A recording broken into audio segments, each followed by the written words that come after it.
Good morning dear students, welcome to my YouTube channel Vikram math academy. तो आज हम करेंगे एक्सरसाइज 8.1। इसका मैंने इंट्रोडक्शन पार्ट पिछली वीडियो में करवाया है। तो आज हम करेंगे एक्सरसाइज 8.1। तो पहला ही क्वेश्चन हमारे पास है, वो the identify the terms their coefficients for each of the following expression. जो भी आपके पास एक्सप्रेशंस है इनमें आपको पहचानना है टर्म्स कौन कौन सी है और कोएफिशिएंट्स, उनके कोएफिशिएंट्स क्या क्या है। कोएफिशिएंट्स मीन्स एक्स वाई जो भी यहाँ पे आपको दिखेगा, वेरिएबल जहाँ भी दिखेगा उसके पीछे वैल्यू क्या है, न्यूमेरिकल वैल्यू, उसको बोलते हैं कोएफिशिएंट। तो पहला पार्ट है 5xy z² minus 3y Z, Z Y है ये। तो हमारे पास टर्म्स क्या है, दो टर्म। अगर मैं पूछूं, देखो ये बाइनोमियल है, दो टर्म है तो बाइनोमियल है। इन्हें ये नहीं पूछा कि कौन सा बाइनोमियल है ये। तो ये बाइनोमियल है, दो टर्म है। तो टर्म्स कौन कौन सी है, पहली टर्म आपके पास है 5xy z², और दूसरी टर्म क्या है, यहाँ पे साइन शो करना पड़ेगा, -3zy। तो कोएफिशिएंट क्या है, एक्स वाई जेड का न्यूमेरिकल वैल्यू 5 है, तो कोएफिशिएंट एक 5 है, दूसरा क्या है -3। सेकंड पार्ट है, तो सेकंड पार्ट हमारे पास है 1 + x + x²। तो टर्म्स कितनी है, तीन टर्म है, ट्राइनोमियल है ये। टर्म्स एक है 1, दूसरा है, देखो टर्म्स 1 है, दूसरी क्या है, ये x है, थर्ड आपके पास क्या है, x²। तो कोएफिशिएंट क्या, 1 का कोएफिशिएंट तो 1 ही आएगा। जिसके पीछे कोई भी कोएफिशिएंट, जिसके पीछे कोई भी न्यूमेरिकल वैल्यू ना हो उसका हमेशा 1 होता है। इसका कोएफिशिएंट क्या है, 1 है। और ये x² है, इसका कोएफिशिएंट भी क्या है, 1 ही है। ठीक है। थर्ड पार्ट है,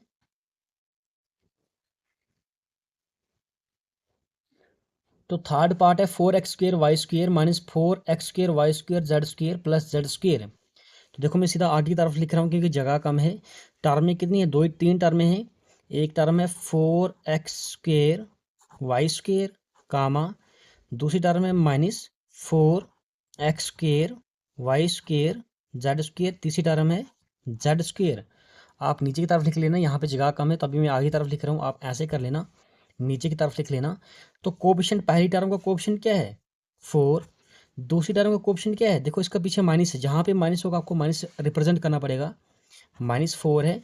और जेड का कोएफिशिएंट क्या है, 1। फोर्थ पार्ट है, तो फोर्थ पार्ट है हमारे पास 3 - PQ + QR - RP। देखो टर्म में 4 हैं, 4 टर्म्स है ये 3 है फर्स्ट टर्म, दूसरी टर्म है -PQ,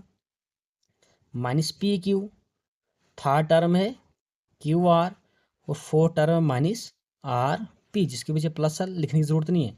तो कोएफिशिएंट क्या है, पहला कोएफिशिएंट 3 का कोएफिशिएंट 3 आएगा, PQ का कोएफिशिएंट -1 आएगा, जिसके पीछे कुछ उसके पीछे 1 है, तो लेकिन ये -7 है तो -1। QR के पीछे भी कुछ न्यूमेरिकल वैल्यू नहीं है, इसका भी 1 आएगा, और RP का -1। अब हमारे पास है फिफ्थ पार्ट है, तो फिफ्थ पार्ट है x/2 + y/2 - xy। देखो टर्म कितनी है, तीन टर्म है।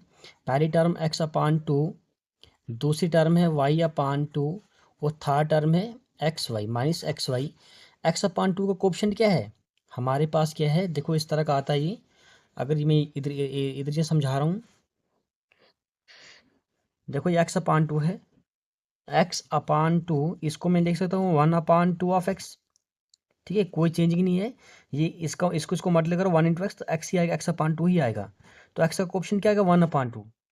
तो इसी तरह से हम यहाँ पे करेंगे, x/2 का कोएफिशिएंट क्या आएगा, 1/2। y/2 का कोएफिशिएंट क्या है, 1/2। y का पीछे 1 है तो 1/2। -xy का कोएफिशिएंट क्या है, -1। तो सिक्स्थ पार्ट है, लास्ट पार्ट है। टर्म्स की नहीं है, 3 टर्म है, 0.3a, दूसरी टर्म है -0.6ab, और थर्ड टर्म है 0.5b। तो पहली टर्म है, कोएफिशिएंट है, ए का कोएफिशिएंट क्या है, 0.3, AB का कोएफिशिएंट क्या है, -0.6, और बी का कोएफिशिएंट क्या है, 0.5। तो कहीं पर भी कोई भी प्रॉब्लम होगी तो आप इसको सिंपली भी लिख सकते हो। आप पार्ट नंबर दे दो, फिर टर्म्स ये आ जाएंगी। कोएफिशिएंट आपके पास है, इसका कोएफिशिएंट 5 है, इसका कोएफिशिएंट मैंने टेबल में समझाया, टेबल में इजी है ये। तो कहीं पर भी कोई भी प्रॉब्लम होगी तो आप मुझे कमेंट करके पूछ सकते हो। तो नेक्स्ट क्वेश्चन हमारे पास है, तो क्वेश्चन नंबर 2 है हमारे पास, classify the following polynomials as monomials, binomials and trinomials. मतलब क्लासीफाई करो इनमें से कौन सी पॉलिनोमियल्स आपके पास है, मोनोमियल है, बाइनोमियल है, ट्राइनोमियल है। और which polynomials do not fit in any of three category, और कौन सी पॉलिनोमियल है जो इन थ्री पॉलिनोमियल्स में फिट नहीं हो रही है। ठीक है, जो तीन से ज़्यादा टर्म में आएंगी तो वो ना ही मोनोमियल होगा, ना ही बाइनोमियल होगा, ना ही ट्राइनोमियल होगा। तो देखो पहला आपके पास है, पहला एक्स प्लस वाई कामा, ये 1000 है, comma x plus x square plus four x की पावर 3 प्लस एक्स की पावर 4। ठीक है, हम ऐसे से इसको सॉल्व करेंगे। देखो पहला एक्स प्लस वाई दो टर्म में है, तो ये आ जाएगा बाइनोमियल में एक्स प्लस वाई। इसके बाद 1000 है, वन टर्म है, क्या है ये वन टर्म है, इसको डालो मोनोमियल में डाल दो। उसके बाद क्या है, ये पॉलिनोमियल जो है ये फिट नहीं हो रही है, इसको रख लो ऐसे ही। इसमें थ्री टर्म्स है, कितनी है, थ्री टर्म्स, इसको डालो ट्राइनोमियल में 7 प्लस वाई प्लस 5x। इसके बाद देखो दो टर्म, इसको डालो बाइनोमियल में 2y माइनस 3y स्क्वेयर, इसको मैं टेबल में समझा रहा हूँ। इसके बाद थ्री टर्म्स है, थ्री टर्म है, इसको डालो ट्राइनोमियल में 2y minus 3y square plus 4y cube. इसके बाद ये आपके पास है ये भी, इसमें थ्री टर्म्स है, इसको डालो ट्राइनोमियल में। इस ये आपके पास है 5x minus 4y plus 3xy।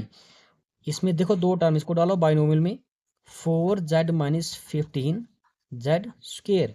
इसके बाद ये भी आपके पास बाइनोमियल फिट नहीं हो रही है, ये आपके पास पी क्यू आर है। तो पी क्यू आर मीन्स एक ही टर्म है, तो इसको डालो मोनोमियल में पी क्यू आर, क्योंकि मोनोमियल होता है वन जिसमें वन टर्म हो, बाइनोमियल होता है जिसमें दो टर्म हो, ट्राइनोमियल मीन्स जिसमें थ्री टर्म्स हो। इसके बाद देखो आपके पास ये आपके पास है दो टर्म है, ये बाइनोमियल है, ये P square Q plus P Q square. इसके बाद लास्ट का जो है ये भी, इसमें भी दो टर्म है, इसको भी आप डालो बाइनोमियल में 2p प्लस 2q। लास्ट में आपके पास क्या है, कौन कौन सी बाइनोमियल है, देयरफॉर कर लो x plus x square plus x की पावर 3 प्लस एक्स की पावर 4। एंड इसमें आपके पास चार टर्में थी, और एक आपके पास ये वाला, इसमें चार टर्में थी। ये आपके पास a b plus b c plus c d plus d a. ये आपके पास क्या आ जाएगा, does not fit in any of the above three categories, in any of the above three categories. जो ऊपर कैटेगरीज है इनमें ये फिट नहीं हो रही, क्योंकि चार टर्म है। ऐसा हमारे पास ये है नहीं, ये मोनोमल है, बाई है, ट्राई है, जिसमें चार टर्म है। तो ये ना ही मोनोमल में आ रहा है, ना ही बाइनोमियल में आ रहा है, ना ही ट्राइनोमियल में आ रहा है। तो ये था क्वेश्चन नंबर 2, इसको मैंने टेबल में समझाया है। आप चाहते थे इसको सिंपली आप इसको ये लिखते, फिर इसको बताते बाइनोमियल, ये लिखते, इसको मोनोमल बताते, ये आपके पास लिखते डज नॉट फिट आता है, ये आपके पास ट्राइनोमियल है। तो इस टेबल में थोड़ा ईजी, इसको इनको फाइंड करना ईजी है ये। तो नेक्स्ट क्वेश्चन का है क्वेश्चन नंबर 3।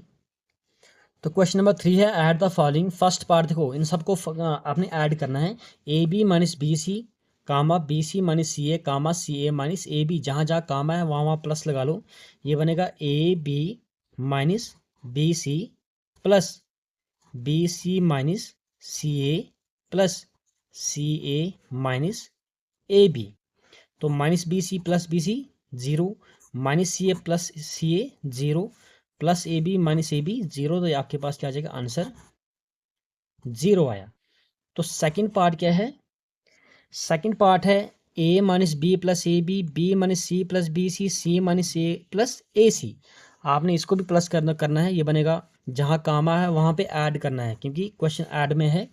ये बनेगा a minus b plus a b, कामे के जगह में प्लस डाल दूँ, b minus c plus b c, ये कामे के जगह में plus c minus a plus a c.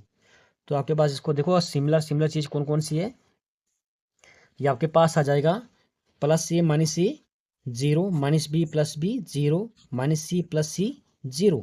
तो क्या बचा आपके पास, एक बचा a b plus b c plus plus a c, which is the right answer. तो थर्ड पार्ट है, थर्ड पार्ट क्या है, थर्ड पार्ट आपके पास है 2p square q square minus 3p q plus 4, ये कामा है, कामा की जगह आप प्लस डाल दो। 5 + 7pq - 3p² q²। देखो आपको वेरिएबल पहचाने, देखो यहाँ भी p² q², यहाँ भी p² q² है। दैट मीन्स इनके कोएफिशिएंट्स हम ऐड या सब्ट्रैक्ट कर सकते हैं। यहाँ इसको इकट्ठा ले लो, 2p² q², फिर लिख लो ये वाला -3p² q², उसके बाद pq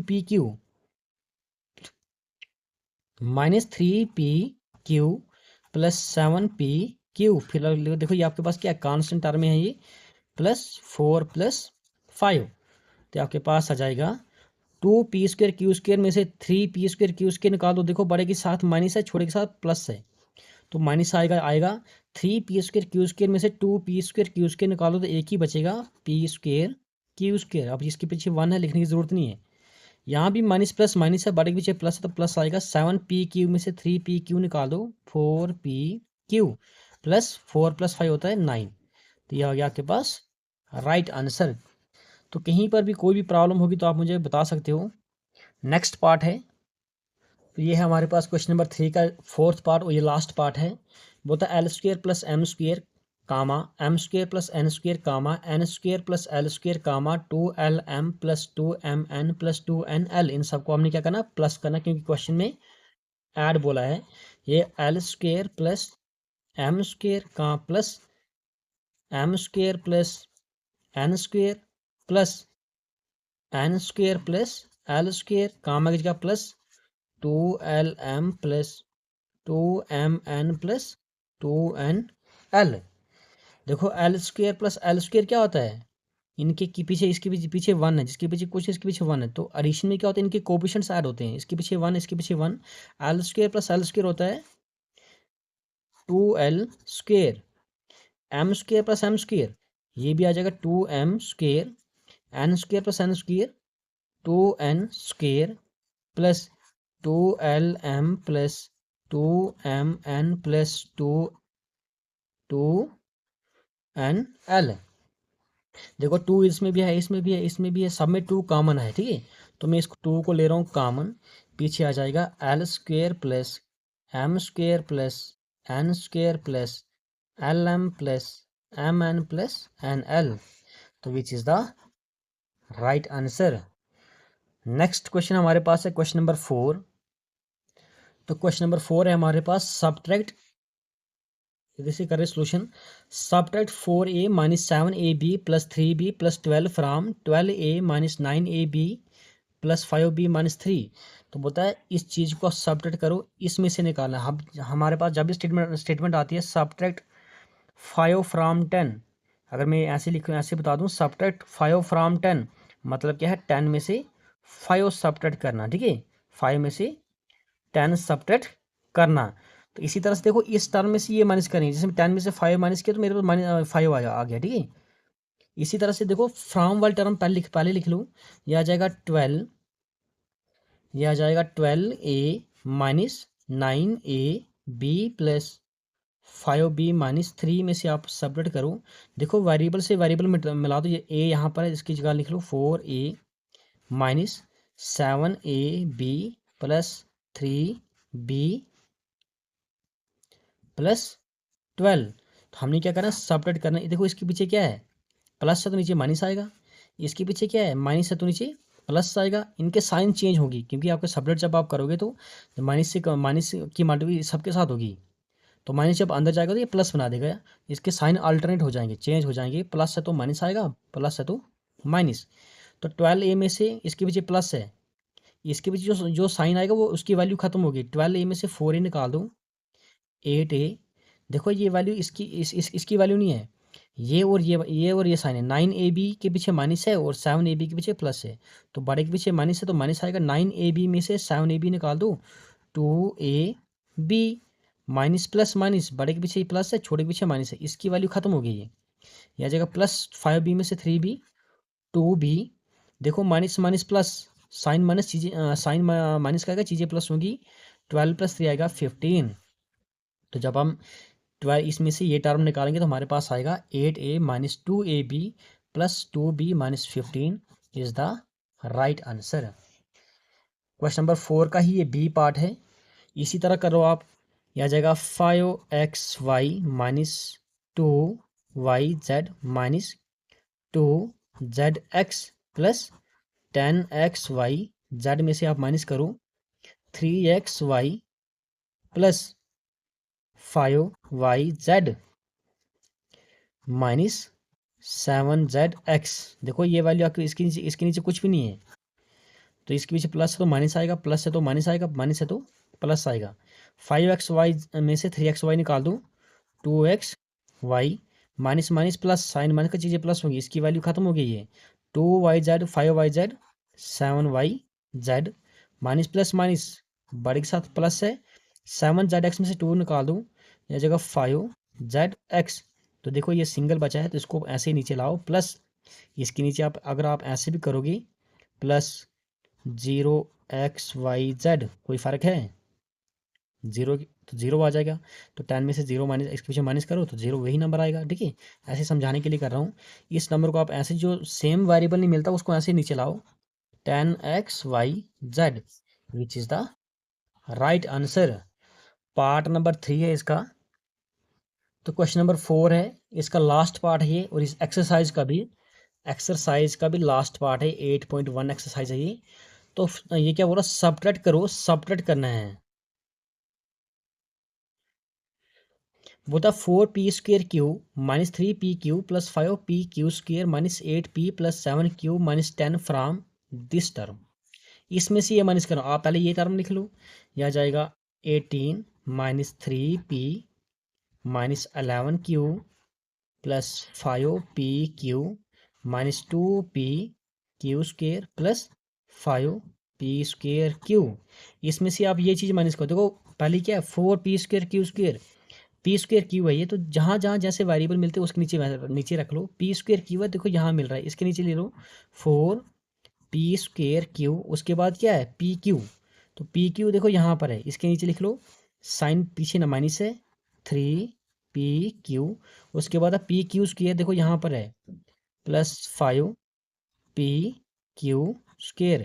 इसके पीछे क्या था, कुछ नहीं साइन था, इसके पीछे प्लस था, यहाँ प्लस लिख लो। उसके बाद क्या है 8p है, देखो p यहाँ पे है माइनस 8p, आगे q है, यहाँ पे q है, इसके नीचे डाल दो प्लस 7q माइनस 10। इसको करो आप माइनस। ठीक है, ये माइनस है तो प्लस आएगा, ये माइनस है तो प्लस आएगा, ये प्लस है तो माइनस आएगा, माइनस है तो प्लस आएगा, प्लस है तो माइनस आएगा, प्लस है तो माइनस। साइन चेंज हो गई ये, देखो इसकी वैल्यू खाली इसके पीछे प्लस है, 18 + 10 होता है 28। यहाँ पे माइनस प्लस माइनस करना पड़ेगा। ठीक है, इसकी वैल्यू खत्म होगी, माइनस प्लस करना माइनस ही है, लेकिन बड़े के साथ प्लस है तो प्लस आएगा। 8p में से 3p 5p minus minus plus, sign minus का चीज़ें प्लस होगी, 11q प्लस 7q, ये बनेगा 18q प्लस प्लस प्लस ही होता है, 5pq 3pq 8pq minus minus plus, sign minus की चीज़ें प्लस होंगी, 5pq² 2p 5 + 2 7pq² plus minus minus 5p² Q में से 4p² निकाल दो तो एक ही बचेगा, तो बड़े के पीछे प्लस है तो प्लस आएगा p²q। ये आंसर आया। अगर आप इसको चेंज करके लिखते हो तो पहले ये लिख लो, p²q minus 7pq² plus 8pq minus 18q plus 5p plus 28। ये इसलिए क्या किया मैंने, क्योंकि कांस्टेंट पहले इक्वेशन में कांस्टेंट अगर देखो कुछ अच्छा नहीं लगता। ठीक है, तो पहले में मैंने वेरिएबल लिखे हैं, लास्ट में कांस्टेंट, जो कांस्टेंट लास्ट में रख लेना। अगर कहीं भी आपको ऐसा दिखता था तो लास्ट में कांस्टेंट, आप जरूर नहीं कि आप ये लिख लो, आप पहले कोई पॉजिटिव टर्म लिख लो पहले। ठीक है, नेगेटिव नहीं होना चाहिए, पॉजिटिव टर्म से शुरू करो। देखो ये पॉजिटिव था तो मैंने पॉजिटिव लिखा, बाकी सारा मैंने जिसके पीछे जो सिंबल था, साइन था, मैंने वैसा ही किया है। तो कहीं पर भी कोई भी प्रॉब्लम होगी तो आप मुझे कमेंट करके बोल सकते हो। तो ये था आपके पास एक्सरसाइज 8.1, ये हो गया आपके पास ख़त्म। तो thank you dear students for watching this video, please subscribe my channel. Thank you.